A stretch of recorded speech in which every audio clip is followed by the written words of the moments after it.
सभी भैया बहनों को नमस्कार। आज हम संस्कृत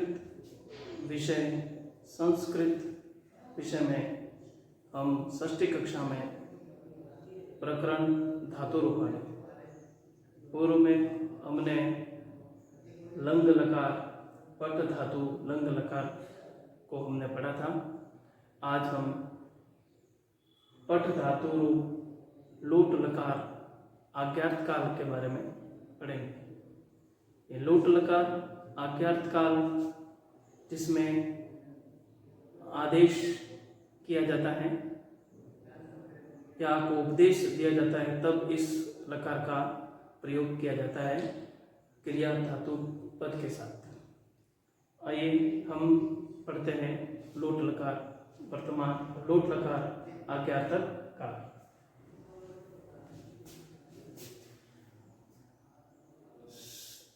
पठ पढ़ना हम सब जानते हैं, धातु रूप लोट लकार आज्ञार्थक काल की जो पहचान है, किसी को आदेशात्मक कहना या उपदेश देना, उसके लिए यह प्रयोग किया जाता है। यह किसी काल के अंतर्गत नहीं ले सकते, उसको आज्ञा दी जाती है। और कौन से काल में, वो भूतकाल की भी हो सकती है, वर्तमान काल की भी हो सकती है और भविष्य काल की भी हो सकती है। जैसी परिस्थिति के अनुसार इस काल का प्रयोग किया जाता है। पुरुष, प्रथम पुरुष, मध्यम पुरुष, उत्तम पुरुष। मैंने एक सूत्र दिया था, वो सूत्र आज पुनः बोलेंगे। मैं उत्तम, तू मध्यम, बाकी सब प्रथम। ये बार बार सूत्र में इसलिए दोहरा रहा हूं कि जब हम संस्कृत का अनुवाद करेंगे तब यह सूत्र हमारे काम आएगा। मध्यम में अस्मत् शब्द तीनों लिंगों में प्रयुक्त होते हैं और उत्तम पुरुष में अस्मत् शब्द, उत्तम पुरुष में अस्मत् शब्द और मध्यम पुरुष में युष्मत् शब्द प्रयोग किए जाते हैं, जो तीनों लिंगों में समान रूप चलते हैं। बाकी सब जितनी भी शब्द रूप हैं वो धातु के साथ में प्रथम पुरुष के अंतर्गत चलती है।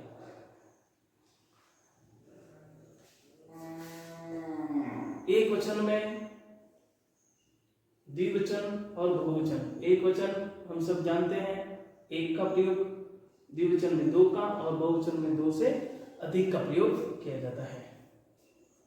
प्रथम पुरुष जब लोट लकार करेंगे तो मैंने यहां संधि की है, पट प्लस अतु, तो क्या हो जाएगा, अ है वो ट में लुप्त हो जाएगा स्वर, तो क्या बन जाएगा, पठ तु।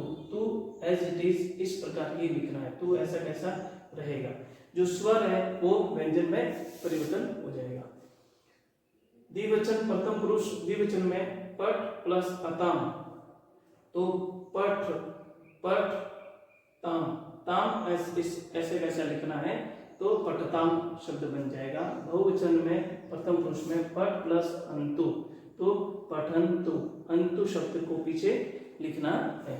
उसी प्रकार हम जब मध्यम पुरुष लिखेंगे तो पट प्लस अ, तो अ इसके अंदर लुप्त हो जाएगा, तो पठ पठ पठ शब्द बन जाएगा।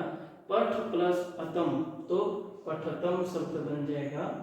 उसी प्रकार पट प्लस अत, तो पठत पठत, यहाँ पर हलंत का प्रयोग नहीं किया जाएगा। उसी प्रकार उत्तम पुरुष, उत्तम पुरुष में पट प्लस आनी, तो क्या हो जाएगा, आ है, टा बन जाएगा, ठा बन जाएगा, तो पठानी। फिर पट प्लस आव, पट प्लस आव, तो पठाव, पट प्लस आम, तो पठाम। हमने इस प्रकार संधि करके इनको शब्दों को हमने पढ़ा, ठीक है। इसके साथ में नीचे मैंने लिखा है, इसी प्रकार पट धातु रूप की तरह हस है, चल है, खेल है, खाद है, पा का पीप चलता है, दृश्य का पश्य चलता है, आदि रूप चलते हैं।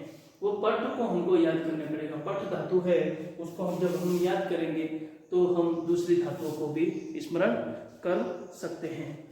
देखिए, अब इसी तरह जैसे हस, तो हस प्लस अतु, तो हसतु।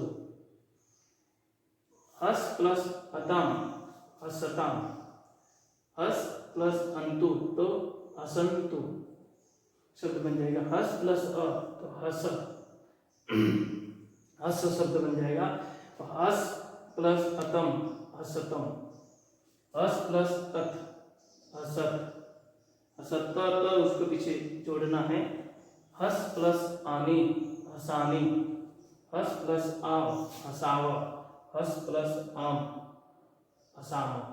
इस प्रकार हस चल खेल इस प्रकार के धातु रूपों को हम याद कर सकते हैं। अब इनके दो प्रकार है, मैंने पहले भी बताए थे, इसको वापिस में बताता हूँ। 1 2 3 4 5 6 7 8 9 अंग्रेज गणित के अंकों के साथ में भी हम इसका प्रयोग कर सकते हैं। कभी भी लिखने के लिए पूरा धातु रूपानी नहीं आती है तो कई बार क्या पूछ लेते हैं कि मध्यम पुरुष का बहुवचन बताइए, फिर उत्तम पुरुष का एक वचन बताइए, कोई भी वचन पूछ सकते हैं तो हम आसानी से लिख सकते हैं। यहाँ एक एक करके प्रथम पुरुष त्रीणी वचनानि लिखती, तो तीनों वचनों में लिखने के लिए भी कर सकते हैं। तो हम आराम से उसको जब अंक ध्यान में होंगे तो हम आराम से कर सकेंगे। अब मैंने यहाँ पर कुछ शॉर्ट ट्रिक लिखी है जिससे कारण से हम जब धातु आगे जोड़ेंगे तो उसके साथ में ये लोट लगा आराम से बन जाएगा। जैसे अतु अताम अंतु, पठतु पठताम पठन्तु, पठ अ अतम अत, अ यानी धातु के साथ अ जुड़ जाएगा तो लुप्त हो जाएगा। तो पठ पठतम पठत, पठत पठतनि पठत, पठानी पठाव पठाम। अब और इसकी पहचान अगर करनी है कि हम कैसे मालूम करेंगे लोट लकार है, मान लो हमको याद नहीं है, तो हम इसकी जानकारी आराम से ले सकते हैं। कैसे लेंगे? क्योंकि यह हलंत मुक्त है, इसमें किसी भी प्रकार का हलंत नहीं है।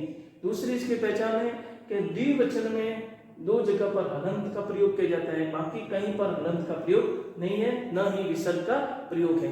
तो हमको 5 लकारों में से हम आराम से पहचान सकते हैं कि यह लोट लकार का रूप है। लंग लकार में पहचान करनी थी तो मैंने कहा था कि प्रारंभ का अक्षर अ है वो सब में लगा हुआ मिलेगा और अंत में अत शब्द लिखा हुआ होगा, तो हम उसको हलंत है, हलंत और विसर्ग का प्रयोग किया जाता है। अ से हम पहचान जाते हैं कि लंग लकार है।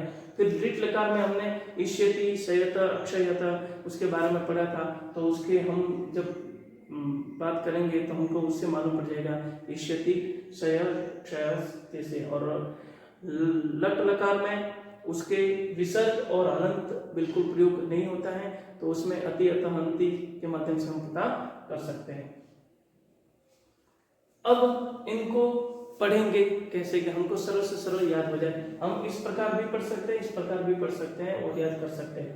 अतु अ आनी, अतु अ आनी, अताम अतम आव, अंतु अत आम।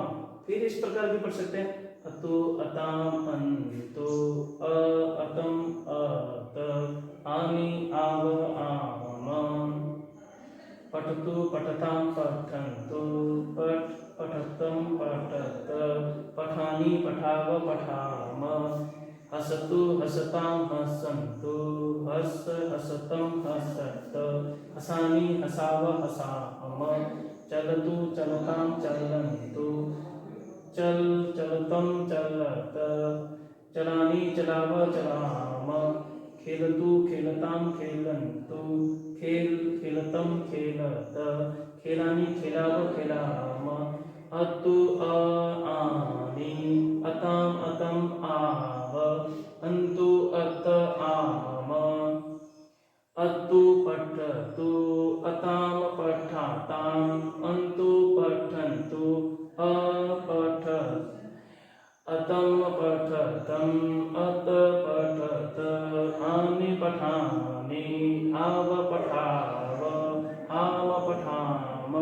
इस प्रकार हम गायन के माध्यम से हम लकारों को आराम से याद कर सकते हैं। आगे हम वीडियो में यहाँ तक 5 जो धातु रूपानी हैं उसके बारे में हमने सब अध्ययन किया, और अगले वीडियो में हम इनकी और तरीके से हम और इसमें वाक्य के साथ में कैसे प्रयोग कर सकते हैं उसके बारे में पढ़ेंगे। क्योंकि जो विधिलिंग लकार है वो आपके षष्ठी कक्षा के पाठ्यक्रम में नहीं है, लेकिन अगले वीडियो में उसकी भी जानकारी करेंगे। करने के बाद में फिर आगे हम वाक्यों का प्रयोग करेंगे। सभी भैया बहनों को नमस्कार।